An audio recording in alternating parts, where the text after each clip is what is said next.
Razones, títulos, capitulaciones.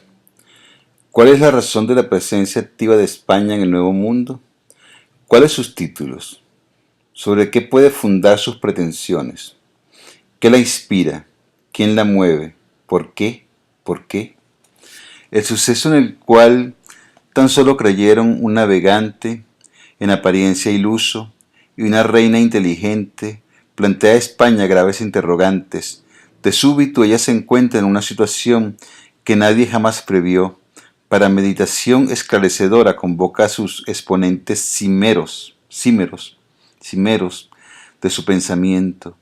Más de un sabio es preguntado, más de una junta de teólogos, de canonistas y de juristas, separadamente o en forma integrada, tiene en diversos momentos el encargo de examinar todos los aspectos de la trascendental cuestión. Los asuntos de ciencia, para un pueblo de idealismo superlativo, son problemas esenciales.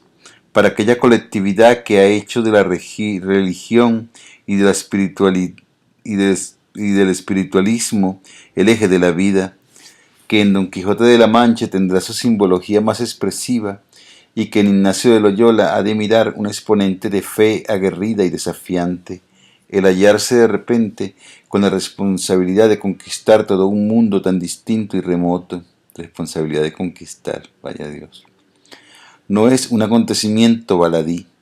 Además, en la discusión sobre la justicia, la legalidad o la moralidad de la conquista va envuelta nada menos que la suerte del alma, la salvación o el castigo eternos.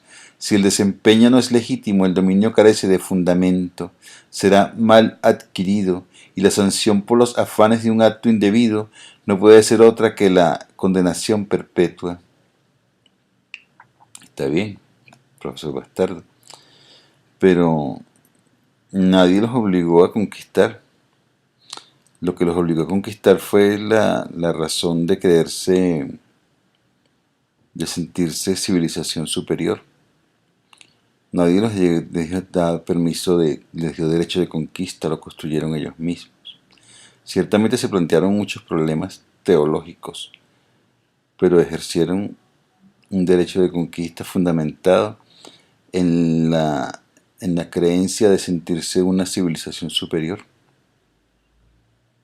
El problema de la modernidad, el problema de...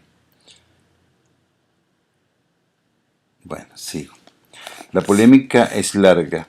Su sola realización, su curso y su estilo enaltecen al genio español, sobre todo asombra la libertad de expresión de la cual se disfrutaba entonces para tratar estas cuestiones trascendentales. En el inicio, la justificación de la empresa americana se remite a una simple y sencilla consideración de jerarquías.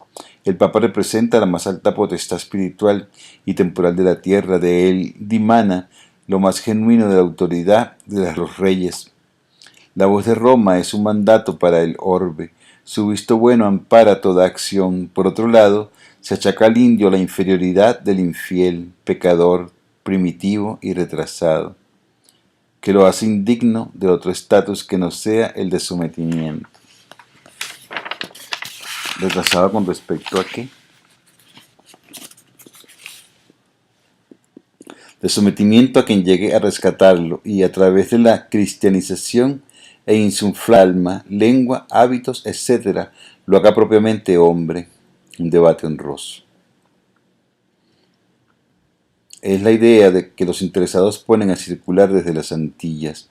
Los indios no son seres racionales, pero a la cual se ha enfrentado allí mismo en 1511 el dominico valiente Fray Antonio Montesinos, quien denuncia la crueldad de la conquista, levanta su palabra contra dueños de repartimientos y les niega la comunión. Este capítulo de la controversia sería definitivamente cancelado en 1537. El Papa Pablo III, en su bula Sublimis Deus, reconoce la racionalidad de los indios. Nadie puede esclavizarlos ni privarlos de sus propiedades, aunque no estén en la fe de Jesucristo. Triunfaba así la idea que también Bartolomé de las Casas había defendido y logrado aprobar en el trecenazgo de teólogos que en 1518 se reunió en Salamanca. Un debate honroso. Poco después, una nueva voz autorizada entra al debate. Francisco de Vitoria no vaciló en sentar un criterio radical y franco a favor de las víctimas. A la consulta del propio Carlos V le respondió con la tesis más tarde divulgada desde su cátedra de Prima Teología en la Universidad de Salamanca en 1528, 1534 y 1539. Para él, los indios son legítimos señores de sus cosas, pública y privadamente. Ponen entredicho que el sumo pontífice tenga atribuciones para repartir el globo y que el emperador pueda ser titular absoluto de una parte de este. A su juicio, la penetración hispana en América debe fundamentarse en otros principios como la liberación de los aborígenes del oprobio de sus tiranías vernáculas, la propagación del cristianismo y especialmente la sociedad y comunicación natural. Sostiene Victoria que hay una comunidad mundial y que todo pueblo tiene derecho a comunicarse con los demás. Ninguno puede sustraerse a ese contacto ni rehuir el trato pacífico con los otros. Solo sobre la negación al intercambio, si por ejemplo se impidiera a los españoles entrar a las tierras de los indios, sería justa la guerra y la dominación por la fuerza, pues quien perturba los contactos de los pueblos se excluye automáticamente de la comunidad y se margina como malhechor. Obstaculizar la intercomunicación es atentar contra la unidad del género humano. Ello lecciona al derecho natural. En la disputa sobre las razones y títulos de España, las posiciones se polarizan tras los argumentos de Bartolomé de las Casas y Juan Ginés de Sepúlveda. Este último parte de estimar como un hecho históricamente comprobado la barbarie de los indios, cuyas idolatrías y pecados contra la naturaleza subraya de modo particular, y así conforme al determinismo aristotélico, él halla incuestionable para los aborígenes la condición de siervos y el deber correlativo de someterse a quienes poseen una cultura más refinada, como los españoles. Por el contrario, para las casas, los indios como racionales criaturas de Dios poseen los atributos humanos. Antes del descubrimiento han demostrado ser capaces de religión, de virtud, de libertad, sociabilidad y derechos. La presencia de España en las Indias se justifica únicamente para cumplir la misión de convertir de manera pacífica a los aborígenes a la religión cristiana, no por simple bautizo, sino por convencimiento de la fe.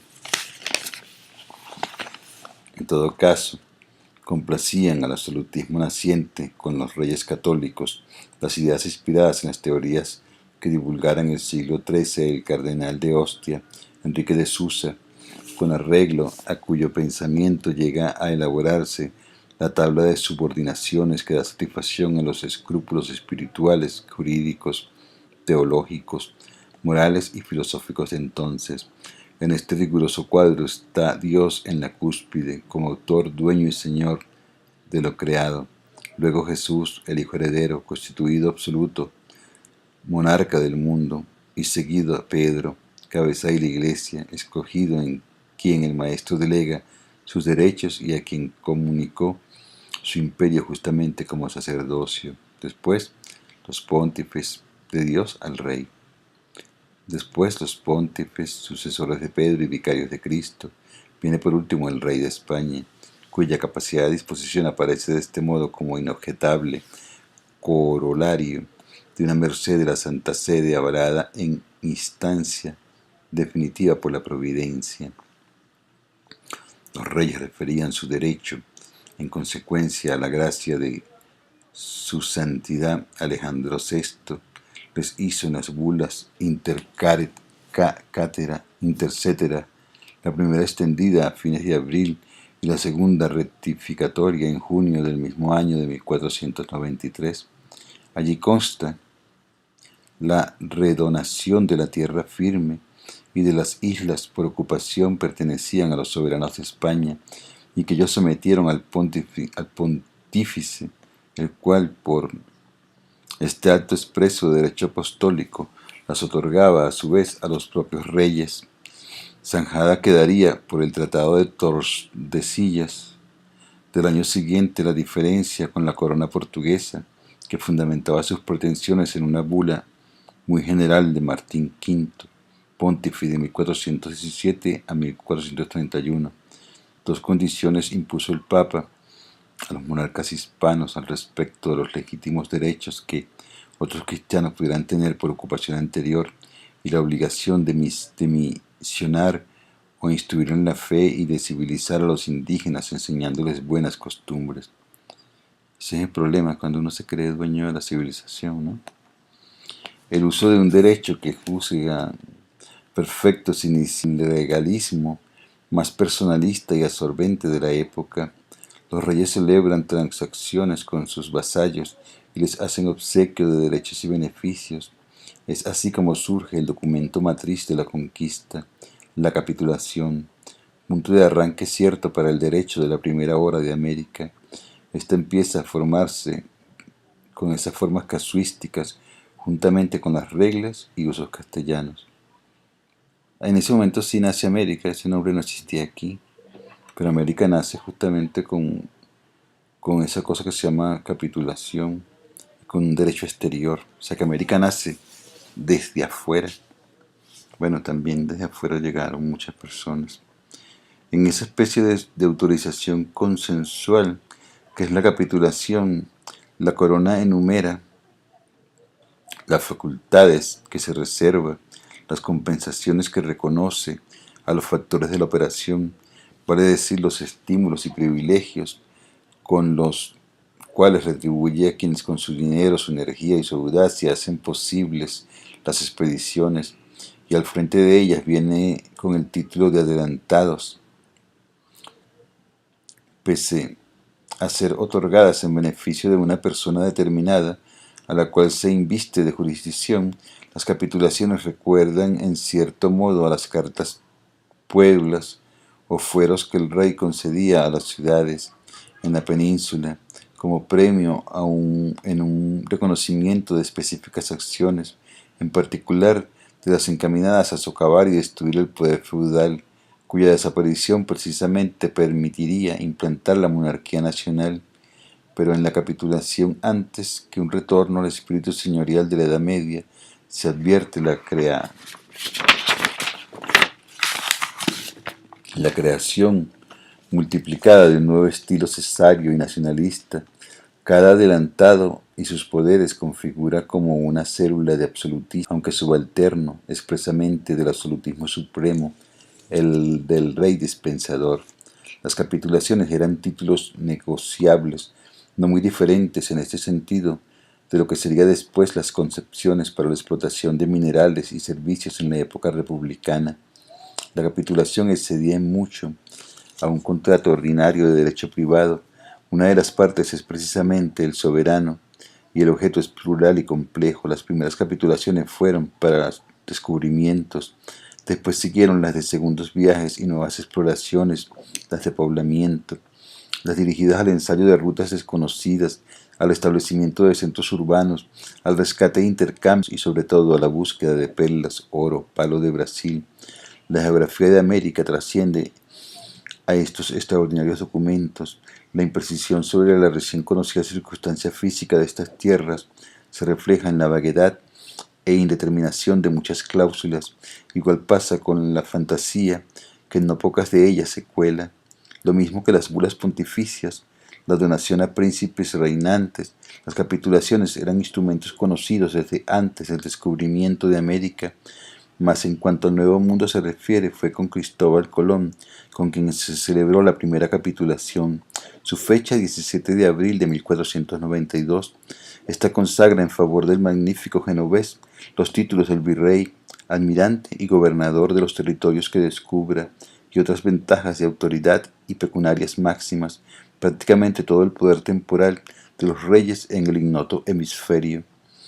El 28 de junio de 1500 suscriben los monarcas la capitulación en favor de Alonso de Ojeda, en la cual por primera vez constituyen autoridad sobre una parte de la que será Venezuela. Ojeda sería gobernador de la isla de Cuquibacoa, donde había visto con sus propios ojos la pequeña Venecia.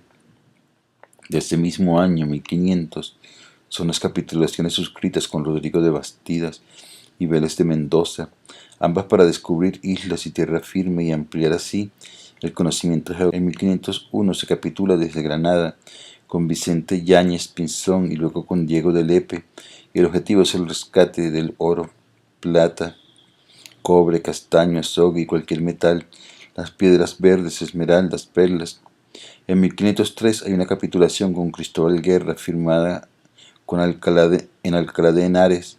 Al año siguiente otra con Juan de la Cosa en Medina del Campo.